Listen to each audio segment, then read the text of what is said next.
is the I think this is probably an 81 model year Wayne International bus. We finally got it out here. So let's take a look up inside here. S-1700 series. Here's the one of the spark plugs. They really were rusted, so I filled the cylinders with Marvel Mystery Oil. They took all the spark plugs out of it, and I don't know why that was done, because when you test compression, you should test each cylinder individually. They said they were doing a compression test on it, and they took every single spark plug out of it, which means I'm going to have to try to figure out the firing order and everything. And here's the air cleaner bowl, which is filled up with water. Oh, the dashboard got all kind of muddy here. Need to clean it off. Temperature, oil pressure, voltmeter, and let's see here, speedometer. It's only got I think that this is, I don't know if this actually only has 50,000 miles on it, or if that's the 10th digit at the end. I'll just have to see when I drive it how that moves. There are the pedals. We still haven't done any cleaning on this yet. Let's see here. It looks like our last date of registration was 2005. This is just a major mess. It's gonna need to get the rest of that glass out of those windows and replace the mirror here. There's the steering wheel, exterior light monitor, and here's the shift pattern. Now I bet you the Ford bus is actually like this too. First and reverse are off by themselves, so it's like you would really, I think out on the road you can start this out in second gear. But I remember on the buses like this when I was in high school, there would be some notices on there that would say, start this bus out in first gear only. And let's take a look at the manufacturer's data plate here. Manufactured 11 of 80. Let's see if it'll focus here. Gross axle weight, gross vehicle weight reading 26,500. And let's see, incomplete vehicle manufactured 8 of 80. Wayne warranty. Made in Richmond, Indiana.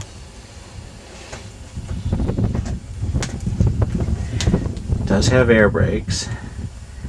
And this is the dashboard I remember most from when I was a kid. One time I even got to sit in the school bus driver's seat on one of these type of buses. So it'll really be nostalgic to be able to actually drive this. Now let's take a look at the engine. I was finally able to get the hood to tilt forward. But I think that this is a 404 gas. It's either a 392 or a 404.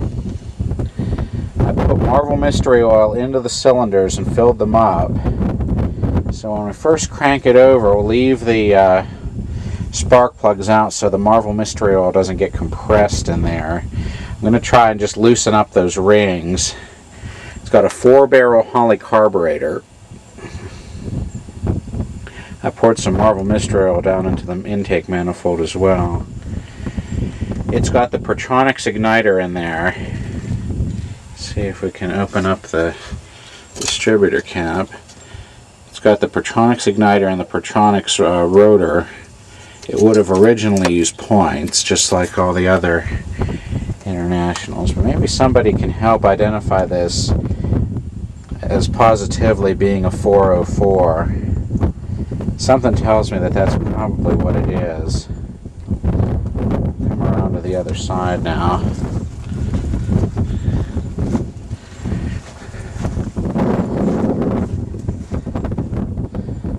spark plugs were removed. It does have power steering. It's got a smog pump system. There's the air compressor, and for some reason somebody removed the air fitting off of there. I have to put that back on. You can see it's a 4-barrel Holley carburetor. S-Series 1700.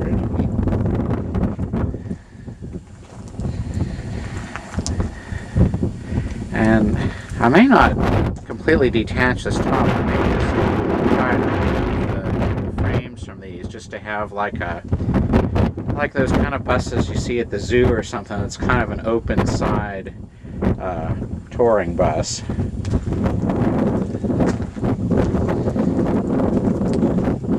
don't know about this radiator. I'm not sure even where you put the water in it, because there's no radiator filler cap.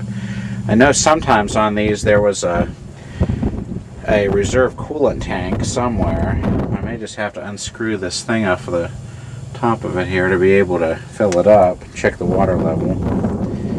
But the tilting hood is nice because you can just walk right in here and work on stuff, and you don't have the fenders in the way. Let's put the lid down here.